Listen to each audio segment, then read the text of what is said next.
about Sunny as my friend and as Sunny as friend and professional. I first got to know Sunny and Delia also, his better half, some 50 years ago. What? 50. That makes our friendship old and therefore gold. Something I surmise not many of you can co-claim with me. Or is there anyone here other than Sunny's relatives who has known him that long? A show of hands? None. So that settled. My friendship with Sunny goes a long way. Sometime in the 1960s, after obtaining my master's degree in philosophy, I got an appointment in the research department in the interdisciplinary journal, St. Louis Quarterly, of Baguio, St. Louis University. There I was, among other things, translating articles from the Dutch into English, a facility that I began to acquire from a one-year stay in Belgium, where I was sent by Baguio's bishop to study youth movements. I was also the editor of the St. Louis Quarterly, which after a few years had acquired a reputation as a solid scholarly journal. So it came to pass that I began to receive many submissions for publications from writers and academics in different parts of the Philippines. I remember receiving manuscripts from Romy Manlapas, who was then not yet Mr. Edna Zapata Manlapas, and who was a college student at the UP. I also received manuscripts from Brazil Mojares of Cebu, and I got one thought-provoking essay from Epifanio San Juan. After editing the article, I had to confer with the author on several not so easy to understand passages, which would grow in number as I would accept manuscript from him along the 50-year interim. I remember having to take the 7-hour trip from Baguio to Manila, and then to Sunny and Delia's home at the UP to sit down with Sunny on his essay. That was the time, I think, that Delia and Sunny were preparing to go to Harvard to pursue his fellowship, scholarship. Their first baby had just been born.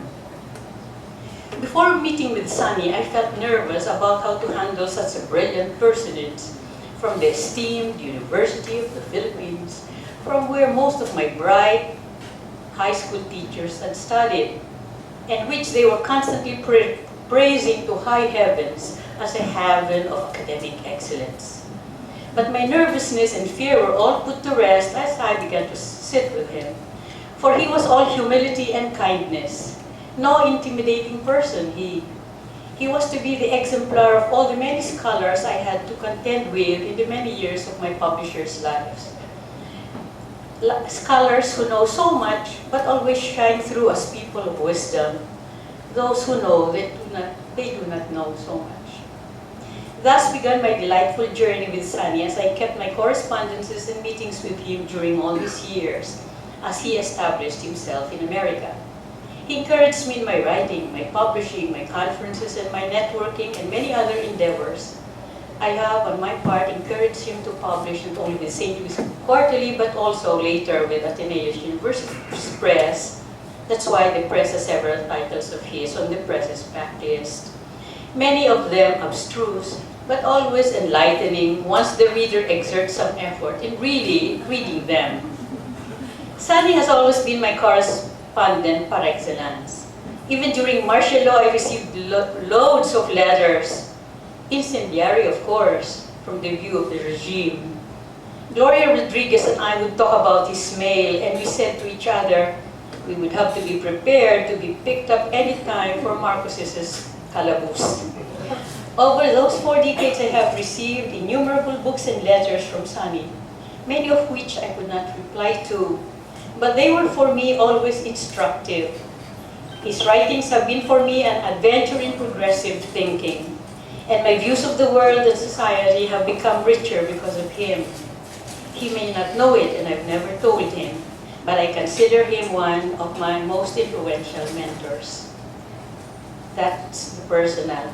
Now to some items on his CV, which many of you might not know, and which I will call from the internet, site panitikan.com, and from Google. Sunny was born in 1938. I don't know if you knew that. In Santa Cruz, Manila. He studied at the Abad Santos High School and finished his AB in English at the UP, magna cum laude. He obtained his PhD in English at Harvard as a Rockefeller Fellow. As we all know, Sunny is a distinguished scholar and author in race and cultural studies. He has taught as regular professor and fellow in many universities in the world, among them the UP, the Ateneo, Harvard, Wesleyan, Connecticut, the University of Edinburgh, the Católica Universidad Van Louvain, Taiwan, and many others I cannot recall. Sunny, of course, has won very many awards. The Siglo de Oro Award in 1964, and the more recent one from the Society for the Study of Multi-Ethnic Literatures in the US, the CCP Central Award for Achievement in Literatures. So friends, that is our author of the day, the author of another outstanding collection of essays, Balikbayang Sinta, who is to be very sympathetic Filipino and friend, Sunny San Juan.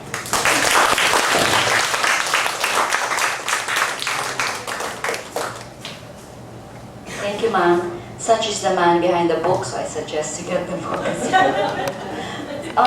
We would like now to call our kasamang balikbayan to receive his copy of the book and to say a few words.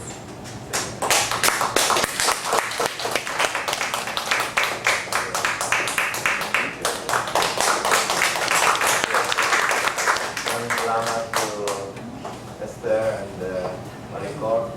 I would only want to remark that looking back, it seems not ironic, but somehow quite hard to conceive that in all the places in the Philippines, the Ateneo University would be the place where a Marxist like me would be thinking of this particular conjuncture of our history.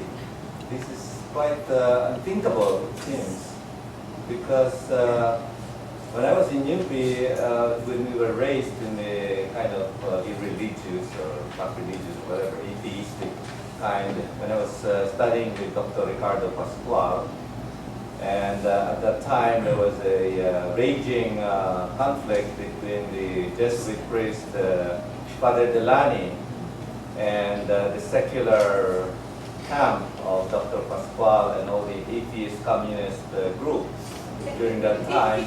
I had the idea that Ateneo would be the embodiment of the old Spanish Padre Damaso, Padre Saudi kind of establishment, which would be completely opposite what we were trying to at least advance in UP, the secular enlightenment.